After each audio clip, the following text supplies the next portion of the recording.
معصوم گھرانے میں پیدا نہ ہوئے، خمینی کا کلینی، موضوع کی ایک اہمیت یہ بھی ہوتی ہے۔ ان میں سے علامہ ہلی، ان علماء کرام میں سے علامہ ہلی بڑی عظیم شخصیت، یعنی شیعہ تاریخ میں لفظ علامہ اگر کسی کے لیے مخصوص ہے تو وہ علامہ ہلی کے، باقی اگر کوئی علامہ ہے تو اس کا نام لینا پڑے گا کون علامہ، لیکن اگر خالی لفظ علامہ آ گیا کہ علامہ کا یہ واقعہ، خود ہی سمجھ جائیے کہ اس سے مراد علامہ ہلی۔ مگر ایک زمانے میں اتنے عظیم عالم کے ذہن میں ایک اعتراض یا اشکال پیدا ہوا تھا ایک حدیث کے حوالے سے، واقعہ بڑا مشہور، لیکن صرف اس لیے میں بیان کر رہا ہوں کہ اس واقعے کے ذریعے سے ایک طرف اس موضوع کو آگے بڑھانا ہے کہ زمانے کا امام ہے بھی اور مشکلات کو حل کرنے والا بھی، اور دوسری جانب جو مقصد کربلا بتا رہا تھا اس کو واضح کرنا۔ اب کون سی حدیث؟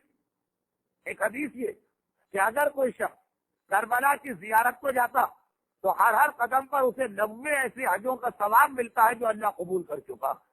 مکے میں آپ جائیے، ایک حج پر ایک حج کا ثواب ملتا ہے، وہ بھی پتہ نہیں ابھی قبول ہے کہ قبول نہیں۔ ہر قدم پہ 90 حج، اور ایک روایت میں 70,000 حج، اور ایک روایت میں ہے کہ ظاہر حسینی کے سارے گناہ جیسے ہی وہ پہلی نگاہ کربلا میں ڈالتا ہے معاف ہو جاتے ہیں۔ علامہ ہلی یہ حدیثیں پڑھ رہے ہیں، کربلا کے قریب ہے ہلا، ان کا اپنا شہر، مگر ذہن میں خیال پیدا ہوا کہ ایک عبادت پر اتنا ثواب جو روضہ رسول کی زیارت کا نہیں، جو مولا کے روضے کی زیارت کا نہیں، جو خانہ کعبہ کی زیارت کا نہیں، مگر کس سے پوچھے؟ خود اپنے زمانے کے سب سے بڑے عالم مرج وقت علامہ، ان کے اوپر کوئی ہے ہی نہیں۔ خیر، ایک مرتبہ اپنے دستور کے مطابق نوچندی شب جمعہ اپنے شہر ہلا سے کربلا گئے۔ ہلا کربلا میں فاصلہ ہی کتنا، آج بھی جو لوگ عراق کی زیارتوں میں جاتے ہیں تو کربلا کی زیارتوں کے دوران ہلا کی زیارت صبح گئے، دوپہر تک زیارت کر کے آ گئے۔ اب جب یہ جا رہے ہیں تو ایک مرتبہ زیارت کرنے کے بعد واپسی کا سفر، واپسی کے سفر ایک کوئی اجنبی عرب ان کا ساتھی بن گیا، کیونکہ پیغمبر کی بڑی تاکید کہ حتی الامکان آدمی اکیلے سفر نہ کرے، ساتھی کے ساتھ سفر کرے۔ وہ ساتھی بن گیا، اس نے کہا آپ کہاں جا رہے ہیں؟ انہوں نے بتایا ہلا جا رہا ہوں۔ اس نے کہا اس کے قریب کے گاؤں جا رہا ہوں۔ تو راستہ جو ہے تقریباً آخری منزل تک صاف چل رہی۔ اور ایک بات علامہ ہلی نے جو اس سے بات چیت شروع کی تو علامہ ہلی چکرا کے رہ گئے کہ آج تک تو وہ جو اردو کا ایک محاورہ ہے نا کہ جب اونٹ پہاڑ تلے آتا ہے تو اس کو اندازہ ہوتا، آج تک تو دنیا میرا قصیدہ پڑھ رہی، ہر ایک کی زبان پر میرے لیے لفظ علامہ، یہ وہی علامہ ہلی جنہوں نے ایران میں شاہ خدا بندہ کے سامنے شیعت کا مناظرہ کر کے پہلی مرتبہ وہاں شیعت کو پہنچایا تھا، اور آج ایران کی شیعت کا سارا کریڈٹ اور ثواب ان علامہ ہلی کو جاتا۔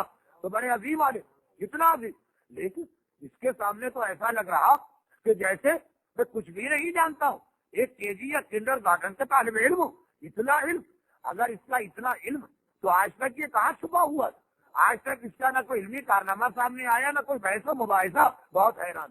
آخر علامہ کی زبان پہ ایک جملہ آ گیا، کہا کہ اے شخص، واقعا میں آپ کے علم کا اقرار کرنے پہ مجبور، اور اس لیے میں 2 مسئلے آپ کے سامنے رکھ رہا ہوں، کیونکہ یہ وہ مسئلے ہیں جو مجھ سے آج تک حل نہ ہو سکے۔ ساری زندگی قرآن و حدیث میں گزارنے والا، اور ساری زندگی درس خارج اور حوزہ علمیہ کو سنبھالنے والا، جس کا لقب ہے استاد المجتہدین، 2 مسئلے مجھ سے حل نہیں ہو سکے۔ آپ کا علم مجھ سے زیادہ، اور زیادہ نہیں بدرجہ زیادہ، کئی گنا زیادہ آپ ان کو حل کر سکتے۔ پہلا، امام مظلوم کی زیارت پر اتنا ثواب، کیا یہ عقل قبول کرتی ہے؟ اور کیا یہ ذہن میں آتا؟ اب آپ کو واقعہ یاد آ گیا ہوگا اس لیے کہ ہمارے یہاں کراچی میں اور لکھنؤ اور غالباً حیدرآباد دکن میں بھی جو دورے کی مجالس ہوا کرتی تھی صبح کی نماز کے بعد، ان میں اس انداز کی روایتیں بہت پڑھی جاتی، اور میں نے بھی پہلی مرتبہ یہ روایت رضویہ سوسائٹی کی دورے کی مجلسی میں سنی، بعد میں پھر کتابوں میں پڑھنے کا موقع ملا۔ خیر، بہت مشہور روایت ہے، اس لیے جلدی جلدی آگے بڑھوں۔ کہا کہ یہ سمجھ میں نہیں آتا کہ اتنا ثواب۔ اس نے کہا کہ اے ہلی، اس سے پہلے کہ میں تیرے سوال کا جواب دوں، میں خود ایک سوال کرنا چاہتا ہوں، اور سوال یہ ہے کہ اگر کسی ملک کا بادشاہ شکار کے لیے چلے اور ایک مرتبہ وہ راستہ بھول جائے اور اپنے ساتھیوں سے الگ ہو جائے، ایسے واقعات پہلے بہت زیادہ پیش آتے تھے، اور ہمارے یہاں بعض کہانیاں یہ معجزات جو معصومین کے نام سے ہیں، اس میں بھی اس قسم کے واقعات. راستہ بھول گیا، ساتھیوں سے الگ ہو گیا، اکیلا رہ گیا، اور پیاس کی شدت اور پیاس کے مارے وہ مرنے کے قریب. اب بادشاہوں کا سامان سارے ان کے ساتھی لے کے آتے، ان کے پاس کچھ نہیں ہوتا. اب سب سے الگ ہو گئے کہ اتنے میں اسے بڑھیا کی جھوپڑی نظر آئی، دوڑ کے وہاں گیا. وہ مرنے کے قریب ہے، آخری سانسیں، یعنی گویا اردو محاورے کے مطابق سانس اکھڑنے بھی لگا. پیاس پیاس، مر رہا ہوں پیاس. اس نے جلدی سے اس کے لیے ٹھنڈے پانی کا انتظام کیا، اور اب پیاس جب بجھی تو اس کے بعد بھوک کی تکلیف، بھوکا بھی اتنا ہی زیادہ. بڑھیا نے دیکھا کہ آنے والا مہمان بھوکا، اس کے بعد گھر میں کچھ نہ تھا، لیکن اس کی ساری جائیداد، اس کی کل کائنات ایک بکری، اسی کے دودھ سے وہ گزارا کیا کرتی تھی، اور اسی کے بالوں سے لباس بن کے زندگی گزارتی. مگر دیکھا کہ آنے والا اتنا بھوکا، مرنے کے قریب، جلدی سے اس نے بکری کو ذبح کیا. مسئلہ شرعی سنے کہ اسلام میں ذبح میں یہ تو شرط ہے کہ مسلمان ہونا چاہیے، یہ شرط نہیں ہے کہ مرد ہونا چاہیے. درمیان میں ایک موقع مل گیا تو میں نے بتایا، کیونکہ یہاں پہ بڑی غلط فہمی تو نہیں، ذہن میں سوالات بعض اوقات آتے ہیں.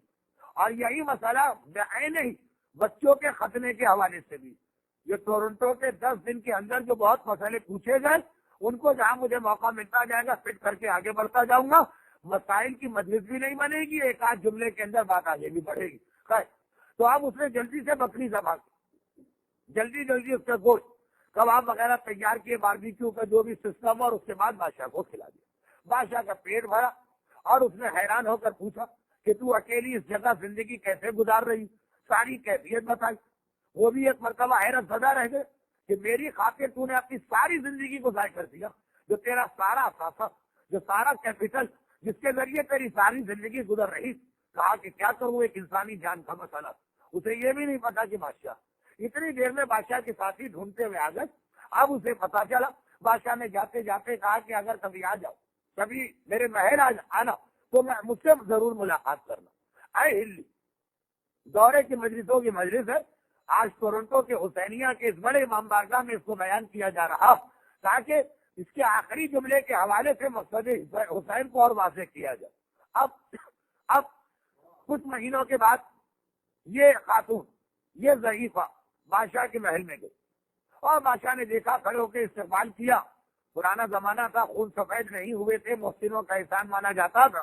گھر کے مولانا متقیان بار بار بتا چکے کہ جو تم پر جس پر تم احسان کرو، سب سے زیادہ اسی سے ڈرتا رہنا، وہی موقع پا کر تمہاری پیٹھ میں خنجر گھونپے گا. یہ مولا کائنات نے ہمیں ایک ایسی وارننگ دی ہے کہ آپ اپنی زندگیوں میں بھی دیکھیں کہ جن کو آپ نے کبھی نقصان پہنچایا وہ تو شاید پھر بھی آپ کو بدلا نہ دے، لیکن جن کے ساتھ کبھی نیکی کرنے کی آپ غلطی کر چکے. خیر، ابھی تو میرا ٹاپک جو چل رہا ہے وہ پورا ہو جائے. خلاصہ یہ کہ بادشاہ کھڑا ہو گیا، استقبال کیا. اے ہلی یہ بتاؤ کہ اب اس وقت اس بادشاہ کو کیا ذمہ داری، اس بڑھیا کی کیا خدمت کرے. ایک بکری بڑھیا نے تھی، یہ اس کے بدلے 10 بکریاں دے دے، تم راضی ہو؟ علامہ ہلی مجتہد اعظم مرغ کبیر کا ہرگز نہیں. 100 بکریاں دے دے ٹھیک ہے، کا ہرگز نہیں. 1000 بکریاں دے دے ٹھیک، کہا نہیں. اس نے اس اجنبی نے کہا پھر چاہتے کیا ہو؟ کہا ویسے بادشاہ کا فریضہ اپنی ساری حکومت اس کے حوالے کر دے. ایک بکری کی قیمت ساری حکومت کا مسئلہ ایک بکری کا نہیں. مسئلہ یہ ہے کہ اس وقت اس عورت کے پاس جو کچھ تھا وہ سارا اس نے اس بادشاہ کے لیے قربان کر دیا. اب ذمہ داری یہ ہے کہ حاکم کے پاس جو کچھ ہے وہ سب اس کے اوپر قربان کر دے.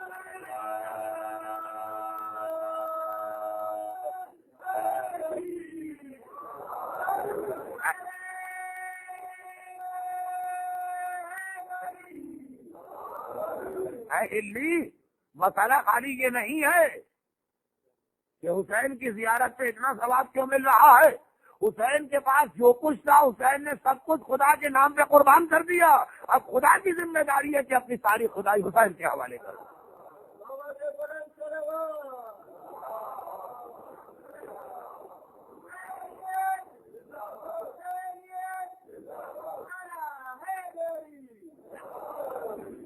عقیدہ تفویض کی بات نہیں ہے، یہ تذکرہ ہے کہ حسین نے سب کچھ اللہ کو دے دیا. دیکھیے اللہ نے بھی سب کچھ دے دیا، یہی وجہ ہے کہ نام حسین سے بیماریاں دور ہو رہی ہیں، نام حسین سے برکتیں مل رہی ہیں، نام حسین سے انسان کو تحفظ ملتا ہے، نام حسین لینے کی وجہ سے دنیا اور آخرت کی ہر نعمت اس کے قدموں پہ آتی ہے۔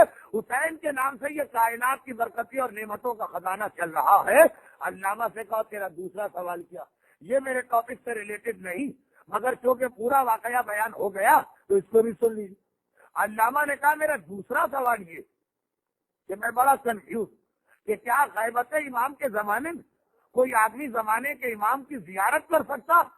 اتنی دیر میں علامہ ہلی کے ہاتھ کا کوڑا زمین پہ گر گیا، جس سے جانور چلایا جاتا، گاڑی چلانے کے لیے چابی وابی ہوتی ہے، گھوڑا چلانے کے لیے کوڑا ہوتا، وہ گر گئے۔ علامہ جھک رہے تھے، اس نے روک دیا، کہا نہیں یہ خدمت میں کروں گا۔ ایک مرتبہ کوڑا اٹھایا اور علامہ کے ہاتھ میں دیا اور جواب دیا کہ اے ہلی، تم کہہ رہے ہو کہ کیا زمانے کے امام کی زیارت ہو سکتی ہے؟ ارے امام کا ہاتھ تمہارے ہاتھ میں آ چکا ہے۔